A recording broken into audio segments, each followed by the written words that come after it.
That right there, that wasn't an accident. Second quarter of a USA basketball exhibition game, and Caitlyn Clark is standing with her hand outstretched, waiting for a simple high five from her teammate, Angel Reese. And Angel just runs right past her, leaving her hanging in front of the cameras. Now, some people want to give Angel the benefit of the doubt. Maybe she was focused on getting back on defense. Maybe she genuinely didn't see the hand.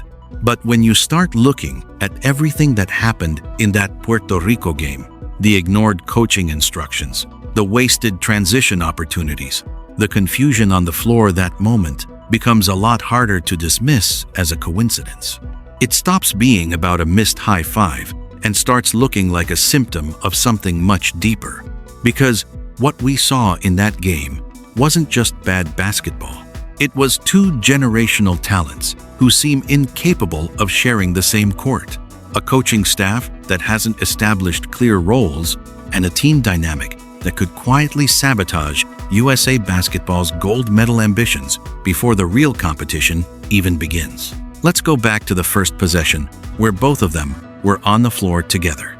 Angel Reese grabs the defensive rebound, and immediately there's confusion. She and Caitlyn are literally running into each other, fighting for the same space, both expecting to push the ball up the floor. Caitlyn has her hands up, waiting for the outlet pass, the thing she does better than almost anyone in the world. But Angel doesn't give it up. She starts pushing the ball herself, dribbling into traffic while Caitlyn trails behind with her hands still raised. Here's why this is a problem. Don't forget to subscribe and turn on the notification bell so you never miss a video. In that moment, USA Basketball had a massive numbers advantage. 4 players were already ahead of the defense, with only 2 defenders scrambling back. That's a 5-on-3 break. It's the kind of possession that should end in an uncontested layup every single time. But instead of hitting Caitlyn and letting the best passer in women's basketball orchestrate the break, Angel holds onto the ball. The defense recovers. They set up their zone. And what should have been an easy transition bucket turns into a contested, chaotic possession that ends with Erica Hamby committing an offensive foul. You can hear the frustration in the commentary. The analysts are practically begging Angel to make the simple play. The logic is straightforward.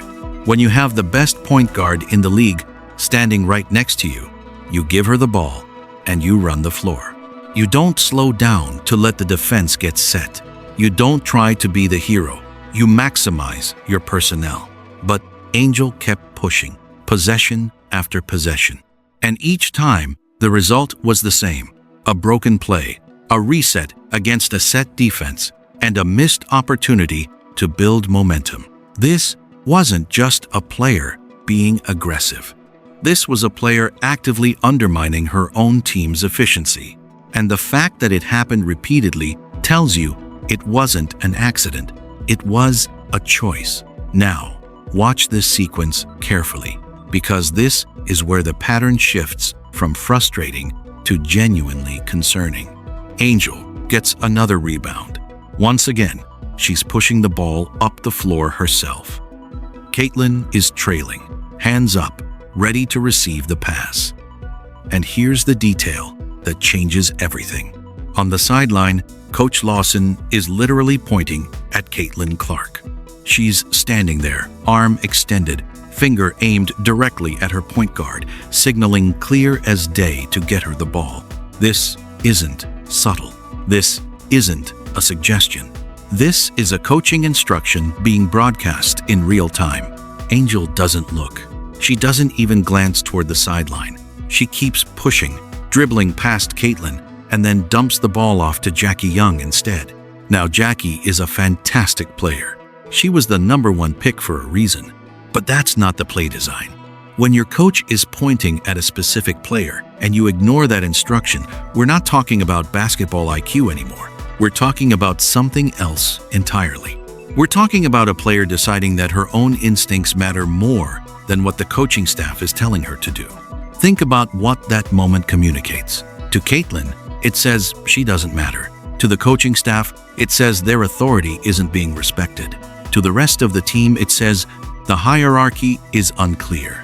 And to anyone watching, It confirms what the viral high five moment already suggested. Angel Reese is not interested in deferring to Caitlyn Clark.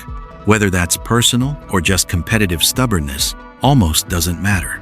What matters is that in a team setting, with gold medals on the line, that kind of behavior is a liability. You can't have players ignoring direct instructions because they'd rather do their own thing. Not against Puerto Rico, and certainly not against the international competition that's waiting in the wings. And then there's the sequence that feels like the inevitable consequence of everything that came before. Caitlyn gets the ball on the wing. Angel is posting up down low, battling hard for position, throwing elbows, trying to establish deep post position. She's working. You can see her fighting for that catch. And Caitlyn just looks her off. She doesn't even hesitate. She ignores Angel completely and swings the ball the other way.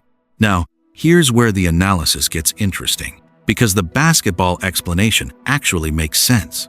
Angel Reese is most efficient when she's catching and finishing in the flow of the offense, coming off pick and rolls, crashing the glass for putbacks, running the floor in transition. She's less efficient when she has to back defenders down from the post, especially against international competition where the physicality is different. So Caitlyn making that read, looking off a post-up to move the ball to a better option, might actually be the right basketball decision. It's the kind of read a point guard is supposed to make. But context changes everything. After watching Angel snub the high five, after watching her ignore coaching instructions, after watching her waste transition opportunities possession after possession, this moment looks less like good basketball and more like a message being sent. It looks like a player who has been marginalized finally deciding to return the favor. And whether Caitlyn intended it that way or not, the optics are terrible. It doesn't scream great team chemistry. It screams two players who are operating in completely different systems, with completely different ideas about how the offense should run, and no interest in finding common ground. The ball movement becomes passive-aggressive, the spacing gets awkward, and the team suffers because instead of playing together, they're playing against each other. Let's talk about the elephant in the room. Caitlyn Clark came off the bench against Puerto Rico. This is the same player who, just days earlier, dropped a double-double in 18 minutes against China. She came off the bench in her first game, dominated, proved she belonged with the first unit, and then for Game 2, she was back on the bench. The official explanation from USA Basketball is that they're experimenting with lineups, managing rotations, seeing different combinations before the real competition starts. That's the standard answer. And on the surface, it sounds reasonable. But when you actually watch the game, it doesn't look like strategic experimentation. It looks like Caitlyn being marginalized. She plays the same 18 minutes, but now she's coming in cold, trying to find rhythm with lineups that clearly haven't practiced together. Meanwhile, Angel Reese starts. She gets extended run with the first unit. She gets the benefit of playing with the established starters, building chemistry, getting into a flow from the opening tip. And what does she do with that opportunity? She ignores coaching instructions. She wastes transition possessions. She leaves her teammate hanging. The question has to be asked: what is the coaching staff actually doing here? If Caitlyn is supposed to be the primary playmaker, why isn't she starting? If Angel is supposed to be the starting big, why isn't she being coached to outlet to the point guard? There's a lack of clarity that starts at the top. Cheryl Reeve and her staff have to establish unambiguous roles. They have to make it clear who is running the offense, who is pushing in transition, who has the green light to make decisions. Without that clarity, you get exactly what we saw in Puerto Rico: confusion, wasted possessions, and two players who seem more focused on establishing their own dominance than on winning together. Here's what people need to understand about why this actually matters. Against Puerto Rico, none of this was costly. USA Basketball won comfortably. Caitlyn still got her minutes. Angel put up decent numbers.